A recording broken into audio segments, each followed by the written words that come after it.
Halo semuanya, pada kesempatan kali ini saya akan melanjutkan kisah Sun Wukong yang canon dengan film Monkey King The Volcano yang kemarin. Tetapi disclaimer dulu, sebenarnya ini film rilis duluan ya, jadi timelinenya ini dulu baru yang Volcano. Tetapi sama sekali nggak masalah kalau kalian nonton yang kemarin dulu, hitung-hitung nih video AdSense-nya nanti bisa buat THR beli kongguan pas lebaran. Oke. Tanpa berlama-lama, ini dia ceritanya.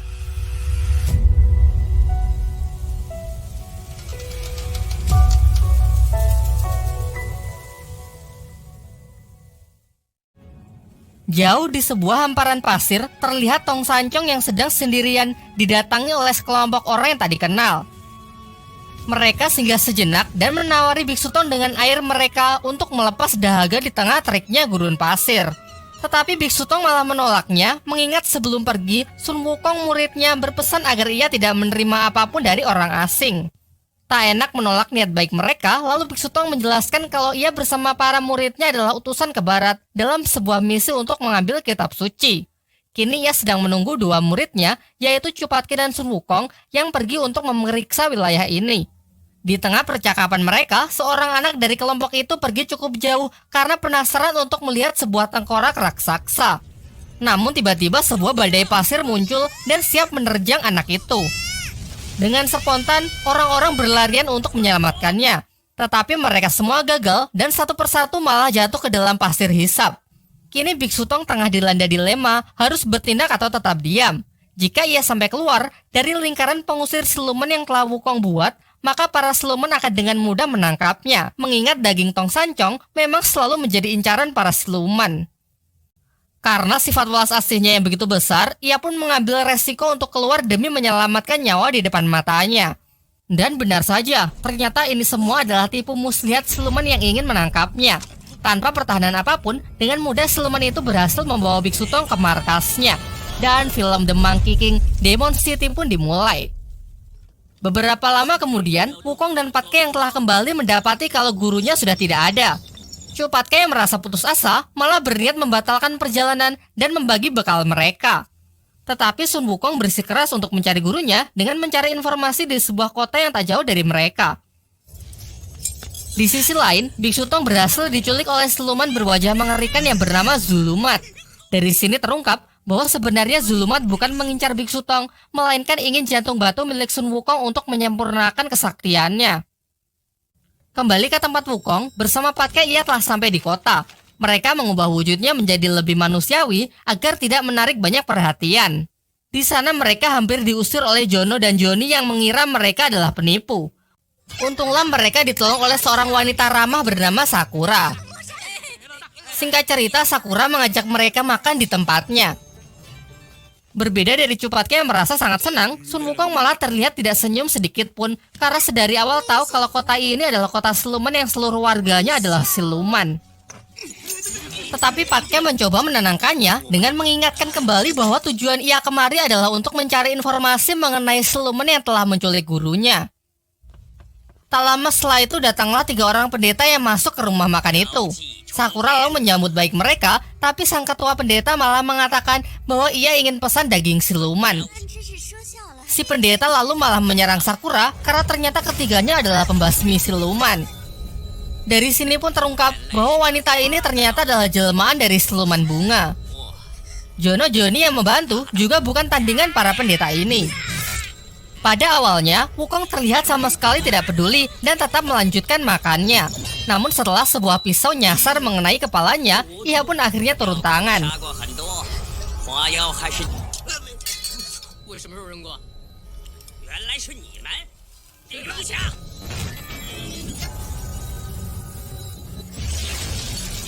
Menggunakan toya saktinya dengan mudah ia dapat mengalahkan para pendeta itu.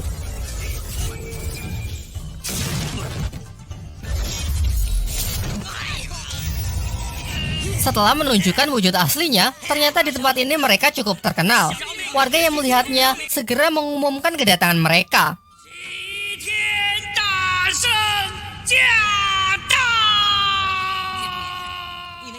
Mencium hawa siluman yang begitu banyak berkumpul di satu tempat, Sun Wukong pun keluar untuk memeriksanya. Dan benar saja, semua warga siluman telah berkumpul.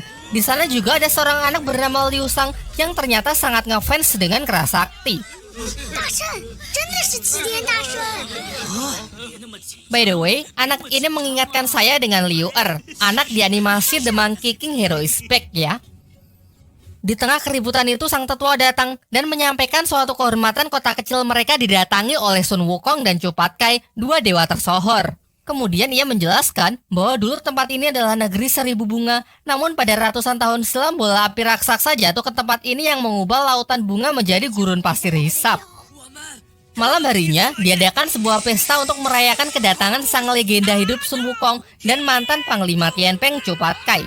Sun Wukong yang tengah sendirian kemudian didatangi oleh Liu Sang yang memberikan ia buah-buahan kesukaannya sesuai dongeng yang sering ia dengar. Lalu ia sangat kegirangan hanya karena apelnya dimakan oleh sang Kerasakti. Sementara itu Chu Patkai juga mendapatkan penggemarnya sendiri, seorang wanita cantik bernama Mutiara. Ketiga pendeta yang telah ditangkap mengancam Jono untuk segera melepaskannya jika tak ingin mati. Tetapi Johnny malah tertawa dan mengatakan bahwa besok ketiga pendeta ini akan dipersembahkan ke siluman pasir. Ternyata percakapan itu terdengar oleh Sun Wukong. Dengan marah, ia pun mempertanyakan siapakah siluman pasir. Ia curiga bahwa siluman di desa ini bersekongkol dengan siluman pasir untuk menculik gurunya. Ia bahkan sampai mencekik Sakura dan mengancam akan membunuhnya. Kemudian datanglah tetua yang menjelaskan mengenai siluman pasir.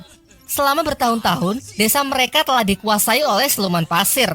Mereka diharuskan memberikan tumbal setiap tahunnya agar terhindar dari amukannya. Kini seluruh warga desa pun memohon agar Kerasakti berbaik hati untuk mengalahkan siluman pasir itu untuk mereka. Tetua lalu melanjutkan kalau keberadaan siluman pasir ini tidak ada yang mengetahuinya. Tetapi di tengah gurun terdapat seorang peri yang tahu lokasi pastinya. Oleh karena itulah besok ia menyuruh Sakura untuk membimbing Wukong mencari si peri untuk menemukan lokasi dari siluman pasir. Setelah mendapatkan kepercayaan dari Wukong, tetua menemui Sakura untuk memberitahukan tujuan ia yang sebenarnya.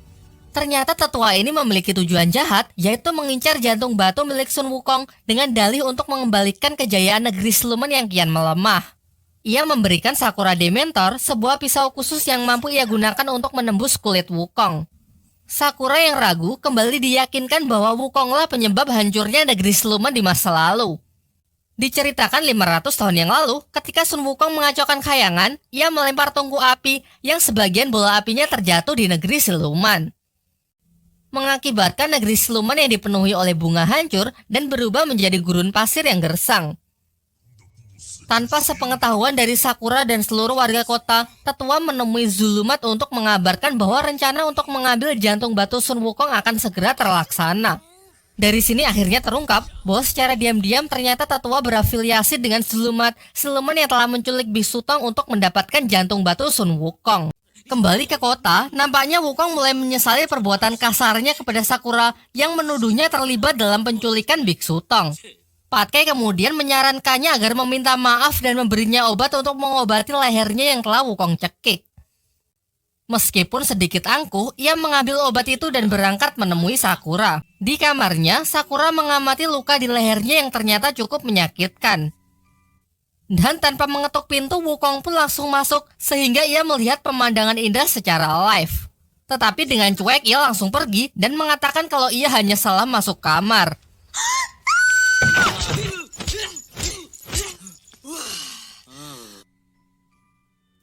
Besoknya berangkatlah mereka bertiga untuk mencari peri di tengah padang pasir. Tetapi setelah cukup lama mencari dan menunggu, peri itu tak kunjung muncul. Dengan entengnya Sakura malah mengatakan sebaiknya kita melanjutkan pencarian besok yang membuat Sun Wukong ngamuk. Tak lama setelah itu, mereka melihat sumur yang mencurigakan yang ternyata adalah markas dari si peri padang pasir. Mereka pun terlibat pertarungan sampai akhirnya Wukong dan Patkai terkena racun yang membuat mereka jatuh pingsan. Rupanya peri itu juga suruhan tetua. Kini tibalah waktu yang tepat untuk mengambil jantung batu milik Wukong. Tetapi lagi-lagi Sakura menunjukkan keraguannya setelah melihat kebaikan-kebaikan Wukong. Malah ketika ia mencoba memaksa untuk menusuknya, tiba-tiba Wukong terbangun dan jatuh tepat di bibirnya.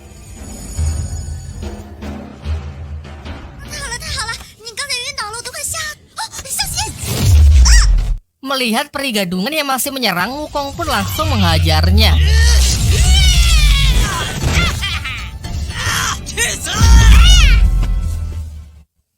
Akhirnya tanpa membuahkan hasil apa-apa, mereka pun kembali ke kota. Setelah siuman, Sakura mengatakan kepada tetua bahwa ia tidak sanggup melakukan tugas ini. Tiba-tiba mereka dikagetkan dengan kabar meninggalnya salah satu warga karena roh silumannya telah lenyap. Tetua lalu mengatakan bahwa akan semakin banyak korban jika jantung batu Wukong tidak segera didapatkan. Hal inilah yang membuat Sakura kembali dilanda dilema. Di hari berikutnya, mereka berencana untuk menjadikan para pendeta sebagai umpan agar siluman pasir keluar dari tempat persembunyiannya. Dan benar saja, usaha mereka tak sia-sia karena siluman pasir telah muncul. Tetapi ternyata tampangnya beda dengan siluman yang telah menangkap Biksu Tong. Tanpa pikir panjang, Wukong pun langsung menyerangnya sehingga pertarungan pun tidak terelakkan.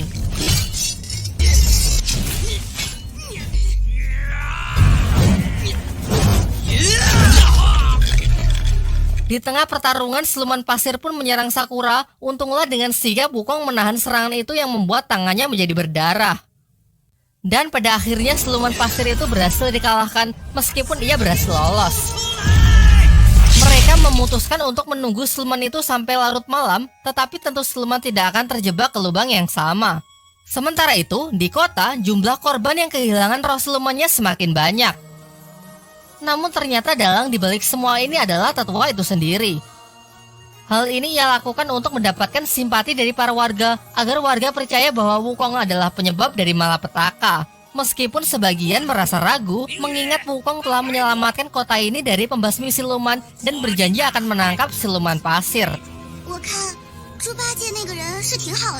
Lalu, dengan doktrin yang kuat yang tetua sajikan, akhirnya ia berhasil menghasut seluruh warga kota untuk bersama-sama memerangi Sun Wukong. Pagi harinya, Sakura, Wukong, dan Patye kembali ke kota tanpa hasil apapun. Tetapi sebelum masuk, Liu Shang dan kakeknya berlari untuk memperingatkan Wukong agar segera pergi dari kota ini. Dan benar saja, tak lama setelah itu para warga yang dikoordinir oleh tetua datang dengan membawa senjatanya masing-masing. Terlebih lagi ketika tetua tahu kalau Sakura tidak bisa menyelesaikan tugasnya untuk mengambil jantung batu milik Wukong. Para warga pun yang merasa tidak punya harapan lagi untuk mempertahankan eksistensinya karena mereka mempercayai ucapan tetua yang mengatakan semuanya akan mati jika tidak mendapatkan jantung abadi milik Wukong. Keadaan pun semakin dramatis ketika satu persatu roh siluman itu lenyap di hadapan mereka.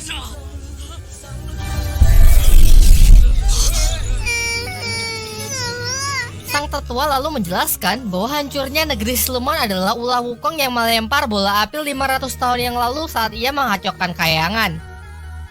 Ini adalah hutang yang harus ia bayar dengan menyerahkan jantung abadi miliknya. Sun Wukong yang merasa bersalah akhirnya menusukkan dirinya sendiri ke Dementor yang membuat jantung abadinya keluar dari tubuhnya.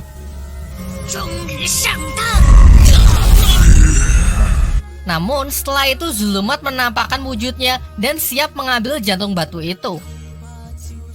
Sementara tetua yang asli menemui Biksu Tong dan siap memangsanya. Beruntung siluman pasir pun datang untuk menyelamatkannya. Dan dari sini dapat disimpulkan bahwa Zulumat telah menggunakan namanya untuk menculik Biksu Tong. Ia lalu mengungkapkan bahwa ia sebelumnya diperintahkan Dewi Kuan Im untuk menunggu seseorang biksu yang melakukan perjalanan ke barat untuk diangkat menjadi guru. Kembali ke kota, setelah menelan jantung abadi Wukong, Zulumat mendapatkan kesaktian yang sangat luar biasa. Sementara Sakura yang kini menyesali perbuatannya mengorbankan dirinya untuk menambal jantung Wukong. Meskipun roh silumannya akan lenyap setelah ia melakukan hal itu. Kemudian Biksu Tong bersama siluman pasir juga datang ke tempat itu. Lalu ia menyuruh murid barunya itu untuk membantu Patye dalam menghadapi Zulumat. Namun sayangnya mereka sama sekali bukan tandingan dari Zulumat yang sekarang. Setelah sembuh, Sun Wukong pun mengangkat senjatanya kembali untuk melawan Zulumat.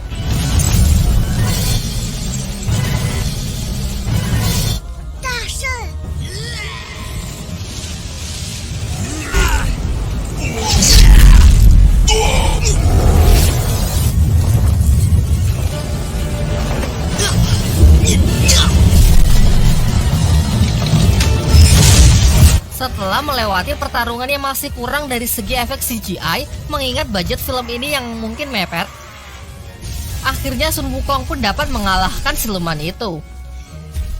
Kemudian layar gelap. Tidak diceritakan lebih lanjut bagaimana nasib kota itu selanjutnya. Tiba-tiba saja diperlihatkan siluman pasir yang secara resmi sudah diangkat menjadi murid oleh Biksu Tong. Dan rombongan Biksu Tong pun melanjutkan perjalanannya. Adegan diakhiri dengan sebuah bunga yang tumbuh dan mekar di tengah gurun pasir, sebagai pertanda bahwa Sakura akan bereinkarnasi kembali. Tamat.